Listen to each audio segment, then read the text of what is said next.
Okay, and that you then use that as the initial, the starting state of a second measurement. And this time your z-axis is now, here's your original z, and here's your second measurement. So it'd be like a magnetic field where the north-south field lines, magnetic field lines, are oriented at angle theta compared to this one. Okay, so z dashed. Now the starting state, the initial state for the second measurement, you're measuring the component of the spin along the z dashed axis. Okay? And that starting state will just be the up state of the first measurement.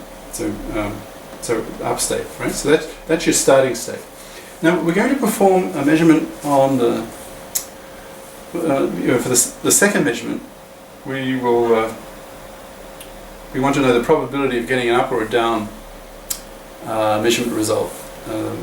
Probability of getting an eigenvalue that's up or down. In other words, plus h bar over 2 or minus h bar over 2.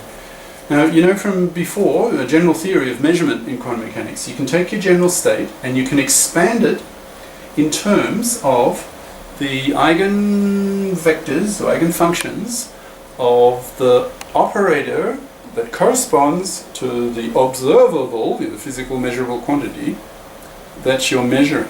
Now, in this case, we're measuring the component along the z-dashed axis, and these are its eigenfunctions, right? These, okay? And if we do a measurement of this, the probability that the resulting state after collapse will be up dashed will be c1 squared. In other words, the measured eigenvalue will be plus h bar over 2. And the probability of measuring it down, the result will be a down component, will be c2 squared. Okay? Now, from earlier sessions, we know how to calculate these coefficients. We assume these are normalized. You can prove that pretty readily. Just find the bracket of these two. Let's see. If you bracket it with itself, you'll get cos squared plus sine squared. That's 1. Right? If you bracket it with two different ones, you'll get minus sine cos, and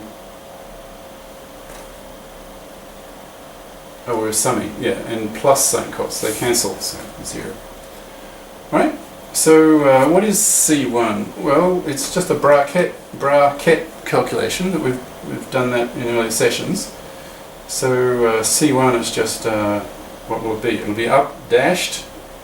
That's the bra, and the ket will just be this one. So just up, right? Okay. So I need to just a minute.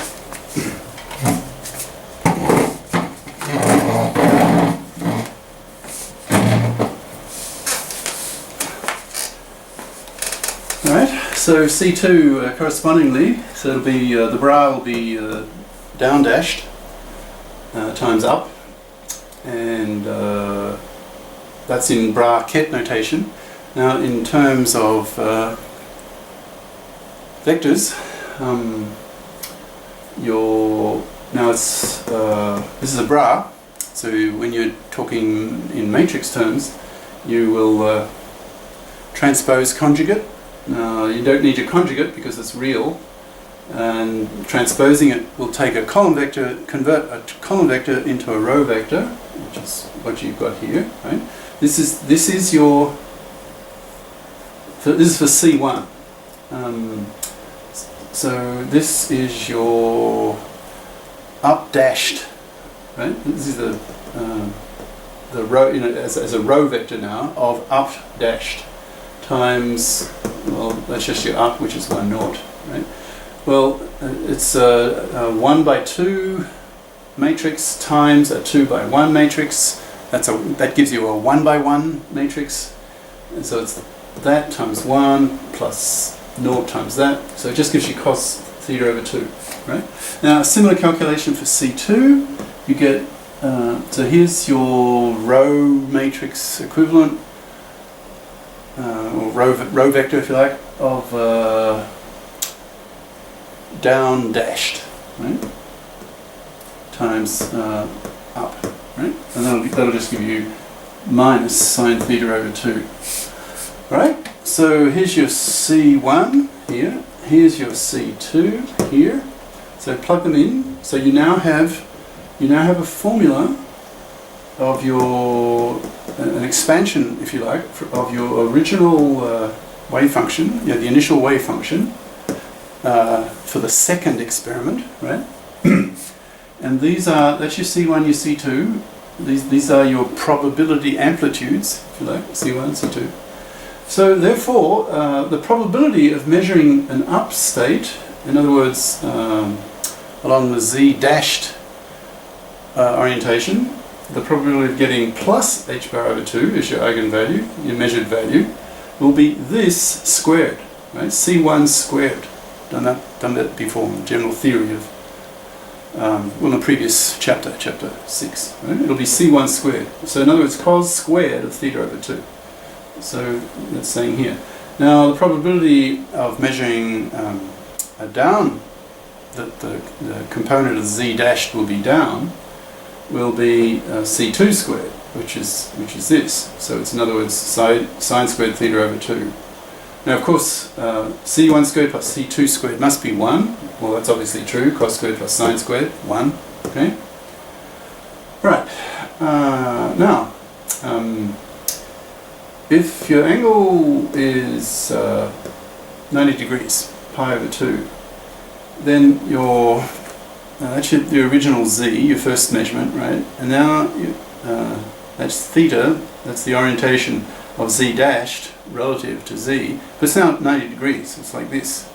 So your z dash now is that's this sign here, it's like a upside down T, like time out, but it's this way. That's the mathematical symbol for perpendicular.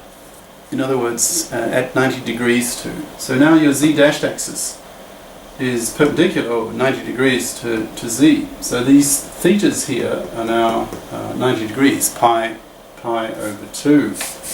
So what are your probabilities of getting an up or a down then relative to z dashed when your theta is pi over 2? Well, probability of getting it up will be cos squared pi over 4. Okay, what is pi over 4? Is 45 degrees. That's 1 over root 2 squared. That's a half. Okay, so this is a half. Similarly, this is also a half. So when your z dashed is at 90 degrees, the probability of getting an up or down measurement is equal. Right? C1 squared equals C2 squared equals a half. Okay, that's what it's saying here. So your starting state for the second measurement was the state was just the up state for z axis z was the up state. You rotate, and then z dashed rotated 90 degrees, and now the probability of getting an up or down state is 50-50. Okay, that's what this is saying. Now, interesting. So long as your theta, this angle, the difference between z and z dashed, if that angle is non-zero, then there's, here's your mathematical symbol, there are. There's always a chance that your C2 squared, so if theta is non-zero, sine squared theta over 2 is non-zero. It might be small, but it's non-zero. So there's always a probability that you'll get a down measurement along z dashed, right? Because of this. So because your C2 is non-zero. So there's always a chance that you'll get a down measurement. All right. So we now have, let's see, we've got the we've got the operator at the beginning of this session. So we know this. We know we have a formula for the upstate in terms of measuring, in terms of the eigenfunctions, the eigenvectors, when measuring the component z dashed. Call it up dashed and down dashed. Dashed here. So we know we have a formula here for the upstate, the starting state. So we can now calculate the expectation value of SZ dashed, the component of the spin along the Z dashed axis. Okay, and here's the initial state going in. You're up dashed, or bra. Okay, so in the next session we'll actually calculate this expectation value. In other words, the average measured value of the component, the spin component along the Z dashed axis, right? Because we've got all the ingredients now. We've got this operator here, and we know we have a formula for the up state, the starting state, which is this one, right? So we can calculate now. We know what the C1 and C2s are. They are this and this. So we can find the average measured value for the spin component along the Z dashed axis. And you probably, you've seen this kind of thing before. You're probably noticing a pattern in the way we do things. Well, I'll just say it. Find, probably using correspondence principle, find an operator, corresponding operator to the the observable that you're talking about. Put that operator into an eigenequation, solve for the eigenvalues and eigenfunctions, and then if you want to perform, and then you have some starting state, whatever it is, convert or expand that starting state in terms of the eigenfunctions you just found, and you can then find the expectation value. So here's your starting state, here's the operator. You can convert, you've got the starting state expressed in terms of your eigenfunctions. Okay, you know what the C1s and C2s are, you know these expansions. So you know what this whole expansion is. And so you can calculate this. You can find the average measured value of this quantity, this observable, or actually in this case, this observable's operator. Okay, so giving it to you again and again and again, sort of the basic notion of quantum mechanics. But that's the recipe.